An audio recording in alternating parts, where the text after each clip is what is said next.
Students welcome back. आज हम नए क्वेश्चन के साथ नई वीडियो के साथ फिर हाजिर हैं। एक्सरसाइज हमारी 5.2 चल रही है। एक्सरसाइज 5.2 का क्वेश्चन नंबर 9 जो है ये आज हम डिस्कस कर रहे हैं। क्वेश्चन नंबर 9 में हमें गिवन है x+4 over x-4 plus x-4 over x+4 is equal to 10/3। हमारा जो मकसद है क्वेश्चन को सॉल्व करने का वो है पहले तो प्योर क्वाड्रेटिक इक्वेशन बनाना। जब प्योर क्वाड्रेटिक इक्वेशन बन जाएगी तो फिर हम क्वाड्रेटिक फार्मूला लगाएंगे और क्वाड्रेटिक फार्मूला लगा के हम x की वैल्यू फाइंड कर लेंगे, यानी क्वेश्चन को सॉल्व कर लेंगे। तो पहले हमें इसको सॉल्व करना है। ये दो वैल्यूज़ हैं और बीच में प्लस का साइन है। मैंने पहले भी बताया हुआ है कि अगर दो वैल्यूज़ हों ओवर वाली और बीच में प्लस का साइन हो या माइनस का तो आपको हमेशा एलसीएम लेना पड़ता है। एलसीएम का मेथड ये होता है कि आप ओवर लगाएं, लाइन लगाएं और ये दोनों वैल्यूज़ जो ओवर वाली x-4 और x+4 ये दोनों अलग अलग हैं, एक माइनस में एक प्लस में। ये दोनों वैल्यूज़ आप ऐसे ही लिख लें। अब इसके आगे जो प्रोसेस है वो क्रॉस मल्टीप्लाई कर सकते हैं, जैसे कि पिछले क्वेश्चन में मैंने एक्सप्लेन किया था कि आप इसको क्रॉस मल्टीप्लाई कर सकते हैं। देखिए x+4 तो ये बन जाएगा आपके पास x+4 स्क्वायर बन जाएगा, डबल है ना, दो हो जाएंगे x+4 और x+4। इसी तरह ये आ जाएगा आपके पास x-4, ये भी स्क्वायर आ जाएगा और इक्वल में 10/3 ऐसे ही आ जाएगा। अब ये आपके पास देखिए ये स्टेप है एलसीएम का। क्रॉस मल्टीप्लाई के तरीके से मैंने एलसीएम ले लिया। जो ओवर के नीचे वैल्यूज़ हैं वो दोनों ओवर के नीचे आ गई, जब दोनों को क्रॉस मल्टीप्लाई करके ऊपर लिख लिए। अब जब इनके स्क्वायर आ गए हैं तो अब आपको स्क्वायर ओपन करना पड़ेंगे। स्क्वायर ओपन करने का जो आपका मेथड है, आपने फार्मूला सीखा हुआ है a² + b² + 2ab, ठीक है। यानी जब दो वैल्यूज़ प्लस में हों, स्क्वायर हो, होल स्क्वायर हो, तो वो इसके इक्वल होते हैं, a2 + b2 + 2ab। इस मेथड से हमने ये दोनों फार्मूले ओपन करने। अगर यहाँ पे माइनस है तो माइनस के फार्मूले की सूरत में 2ab के साथ माइनस का साइन आ जाता है। तो यहाँ पर ये हमने फार्मूला ओपन करना है। देखिए यहाँ पे ये लाइन लगा देता हूँ ऐसे ही, x² x2 प्लस 4 का स्क्वायर 16, ठीक है जी, x² x2 4² 16, यानी पहली दोनों वैल्यूज़ का स्क्वायर ले लिया। आगे 2ab, 2 फार्मूले का और a और b ये दो वैल्यूज़ होती हैं, तो ये आपस में मल्टीप्लाई करेंगे, 2 × x × 4, तो 2 4 are 8, ये आ जाएगा 8x प्लस इसका आप स्क्वायर ले लेते हैं, ये भी x का स्क्वायर x2 प्लस 4 का स्क्वायर 16 माइनस 2 फार्मूले का 2 4 are 8, 8x आ गया। ओवर के नीचे भी हम अगर देखें तो ये भी अलजबरा का फार्मूला है, एक बार प्लस में एक बार माइनस में। तो ये भी फार्मूला है, यानी a + b × a - b, दो स्क्वायर हो, दो वैल्यूज़ हों सेम हो और एक प्लस में एक माइनस में हो, तो हम इसको करते हैं कि ये a2 - b2 के इक्वल हैं। यानी पहली वैल्यू का स्क्वायर x का स्क्वायर x2 बनता है और दूसरी वैल्यू 4 का स्क्वायर 16 और बीच में माइनस। तो ये हमारे पास नीचे ओवर के नीचे ये कंडीशन बन जाएगी x2 - 16 और इक्वल में हमने ये वैल्यू ऐसे ही लगा देनी है, इक्वल 10/3। ये फॉर्मूले इनको ज़रा सेपरेट रख लें, ठीक है।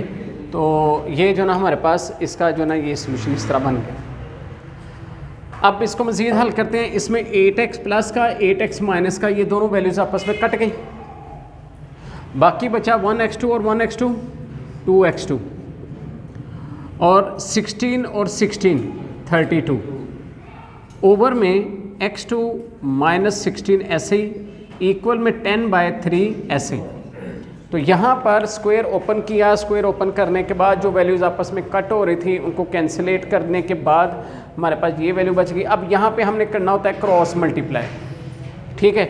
अब क्रॉस मल्टीप्लाई करेंगे, क्या करेंगे, ये 10 को इधर मल्टीप्लाई कर देंगे, ये आ जाएगा 10 × x2 - 16 और ये 2 ये जो इधर वाली वैल्यू है ये आ जाएगा 3 × 2x2 + 32। तो 10 को इन दोनों से मल्टीप्लाई करेंगे और 3 को इन दोनों से मल्टीप्लाई करेंगे। अब इनको मल्टीप्लाई कर लेते हैं। 10x2 से मल्टीप्लाई करेगा ये 10x2 आ जाएगा, 10 16 से मल्टीप्लाई करेगा ये 160 आ जाएगा, इक्वल में 3 2 आर 6 6x2 आ जाएगा। 3 को 32 से मल्टीप्लाई करेंगे ये 96 आ जाएगा। ठीक है जी 96 आ जाएगा। इस तरह ये दोनों मल्टीप्लाई करके अब आपके पास क्वाड्रेटिक इक्वेशन फॉर्म बन रही है, बट इक्वल के हमने दूसरी साइड पे ज़ीरो करना है, उधर की वैल्यूज़ इधर ले आते हैं। 10x2 माइनस 6x2 यानी उधर से x2 इधर आया, इधर आके माइनस का साइन हो गया, ये माइनस 160, तो ये 96 इधर आएगा, ये भी माइनस का 96 हो जाएगा, इक्वल टू 0 हो जाएगा। अब ये आपस में प्लस माइनस हो जाएंगे। देखें 10 में से 6 माइनस करेंगे, बाकी रह जाएगा आपके पास 4x2, और यहाँ पे ये दोनों नंबर माइनस के हैं 160 और 96, ये दोनों माइनस में हैं। इन दोनों को हम क्या करेंगे, प्लस कर देंगे। तो आई थिंक इन दोनों को प्लस करने से 256 बनता है, इक्वल टू 0,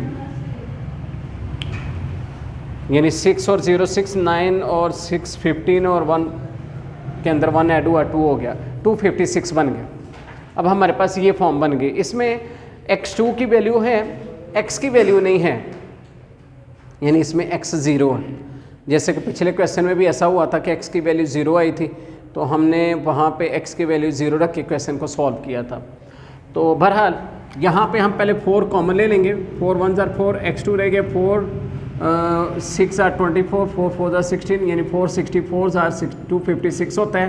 ये 4 उधर 0 को डिवाइड करेगा, ये आ जाएगा x2 64 0 डिवाइडेड बाई 4 जो कि 0 के इक्वल आ जाएगा। अब ये आपके पास इक्वेशन ऐसे बन जाएगी x2 plus 0x minus 64 equal to 0। ये आपके पास देखें क्वाड्रेटिक इक्वेशन फॉर्म बन गई है। ये क्वाड्रेटिक इक्वेशन बन गई है जिसमें x2 और 64 तो है, लेकिन इसके अंदर जो है वो x की वैल्यू नहीं थी, उसको मैंने 0 रख लिया। x की वैल्यू जो है ये हमारे पास 0 बन गई। अब हमने क्या करना है, क्वाड्रेटिक फार्मूला लगा लेना है। हमारे पास क्वाड्रेटिक फार्मूला है x is equal to minus B plus minus B square minus 4ac square root over में 2a। ये फार्मूला आपको फिंगर टिप्स पे याद हो जाना चाहिए। 0 प्लस माइनस यहाँ पे भी 0 स्क्वायर माइनस 4ac, a की जगह 1c की जगह माइनस 64 ओवर में 2a, a की जगह 1 आ गया। ये आपने वैल्यूज़ पुट कर दी जो आपके पास वैल्यूज़ मौजूद है। अब यहाँ पे ये 0 है, 0 तो ख़त्म हो जाएगा, आपके पास रह जाएगा प्लस माइनस, ये 0 भी ख़त्म हो जाएगा। 4 को 64 से मल्टीप्लाई करेंगे, ये आपके पास 256 आ जाएगा अगेन ओवर में 2।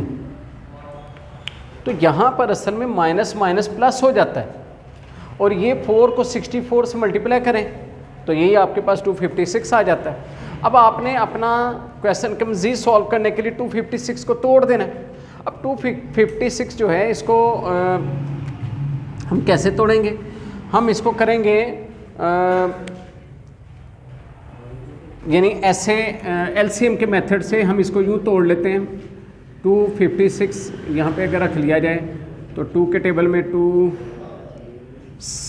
1 jar 2, 2 2 jar 4, 2 8 jar 16, 2 6 jar 12, 2 4 jar 8, 2 3 jar 2 2 jar, फिर 2 पे 2 16 जार, 2 8 जार, फिर 2 पे 2 4 जार, फिर 2 पे 2 2 जार, और लास्ट पे 2 1 जार 2। इस तरह आपके पास देखें कितने पेयर ये बन गए, यानी यहाँ पर एक ये पेयर है, एक ये और एक ये, 1 2 3 4 पेयर बन गए आपके पास है ना 256। यहाँ एक और चीज़ थी, हमने इतना लंबा जो किया, अगर हम कैलकुलेटर से डायरेक्ट 256 का अंडर रूट ले लें तो वो 16 आता है, 16 आ जाता है। तो इधर से ये इजीली हल हो जाता है, स्क्वायर रूट ख़त्म हो गया, तो 2 1 जार 2, 2 8 जार 16, इस तरह प्लस माइनस 8, ये आपका जो है फाइनली आंसर आ जाएगा। तो ये बोले आप फिर आप फैक्टराइजेशन ये जो हमने एलसीएम मेथड से किया है इसको फिर ना करें, ये डायरेक्ट आप कैलकुलेटर से कर सकते हैं।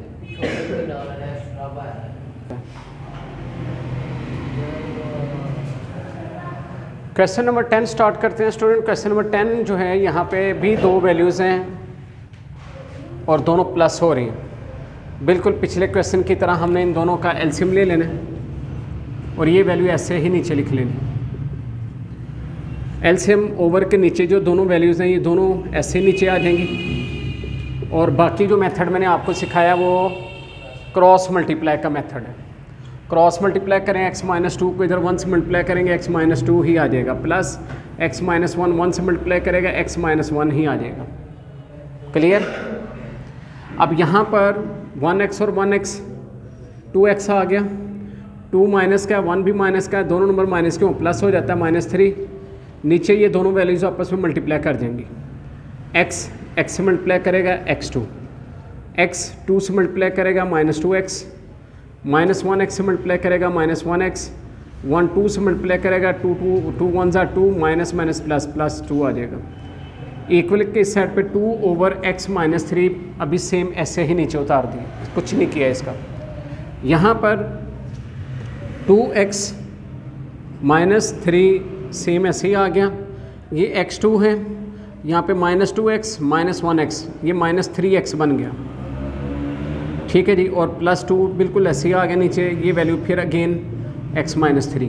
अब आपने क्रॉस मल्टीप्लाई करना है, इसको इससे मल्टीप्लाई, इसको इससे मल्टीप्लाई। तो 2x -3 ये मल्टीप्लाई करेगा इसके साथ, x-3 के साथ, इक्वल में ये वैल्यू जो है उधर 2 के साथ मल्टीप्लाई करेगी, यानी 2 × x2 -3x + 2। ये वैल्यूज़ आपस में ऐसे मल्टीप्लाई करेंगी। अभी मैंने लिखा है, जस्ट क्रॉस मल्टीप्लाई फॉर्म में लिखा है, अभी इनको आप मल्टीप्लाई करेंगे। मल्टीप्लाई करने का तरीका वही, पहली वैल्यू को दोनों से मल्टीप्लाई, 2x से मल्टीप्लाई करेगा 2x2 आ जाएगा, 2x3 से मल्टीप्लाई करेगा 2 3 6x आ गया। यहाँ पे -3x से मल्टीप्लाई करेगा -3x आ गया, 3 3 9 प्लस का 9 आएगा, प्लस का 9 इसलिए कि ये माइनस और माइनस प्लस हो गया। इक्वल के साइड पे अगर बात करें तो 2 को अंदर सबसे मल्टीप्लाई कर लेंगे, आ जाएगा 2x2, 2 3 6x, 2 2 4, ये हो गई। अब हमने क्या करना, सारी वैल्यूज़ उठाएं, इक्वल के इधर लें। ठीक है जी, तो इधर आके देखें हमारे पास ये शेप बन गई ऐसे, 2x2 -6 और -3, ये -9x हो जाएगा, +9, उधर से 2x2 इधर आया -2x2, -6 इधर आएगा +6x, +4 इधर आएगा -4 = 0 आ जाएगा। अब ये 2x2 से कट गया, x2 की वैल्यू कट गई, और यहाँ पे 9x से माइनस का 6x प्लस का, 9 में से 6 निकालेंगे -3x आ गया, और 9 प्लस का 4 माइनस का, तो ये आपके पास प्लस का 5 आ जाएगा = 0। तो ये हमारे पास फाइनल टर्म जो है वो -3x + 5 आ गया। अब इसके ऊपर हमने क्वाड्रेटिक फार्मूला लगाना है, लेकिन कैसे जी? ऐसे कि यहाँ पर x2 का जो कोफिशिएंट है वो हमारे पास कोई भी नहीं है। जब x2 का कोफिशिएंट है जो ना 0 है तो ये क्वाड्रेटिक इक्वेशन ही नहीं बनी, यानी x2 ना होने की वजह से ये क्वाड्रेटिक इक्वेशन नहीं बनी। जब ये क्वाड्रेटिक इक्वेशन नहीं बनी तो इसके ऊपर क्वाड्रेटिक फार्मूला भी नहीं लगेगा। फिर इसको सॉल्व कैसे करेंगे? इसको सिंपल तरीके से सॉल्व करेंगे। ये -3 जो है इसको इधर ही रहने दें, आप 5 उठाएं, इक्वल को उधर ले जाएं, उधर जाके ये हो जाएगा आपके पास -5। अब चूंकि आपने x की वैल्यू फाइंड करनी है तो -5 ये -3 ओवर में जाएगा, -3 ओवर में लग जाएगा, माइनस से कैंसिल हो जाएगा, x = 5/3, ये आपका आंसर आ जाएगा। तो इस क्वेश्चन में क्वाड्रेटिक फार्मूला नहीं लगा जो कि क्वेश्चन की रिक्वायरमेंट थी, लेकिन इसलिए नहीं लगा क्योंकि ये क्वाड्रेटिक इक्वेशन नहीं रही, इसमें x2 का कोफिशिएंट 0 हो गया, इसलिए ये क्वाड्रेटिक फार्मूले के बगैर सिंपल तरीके से हल होगा।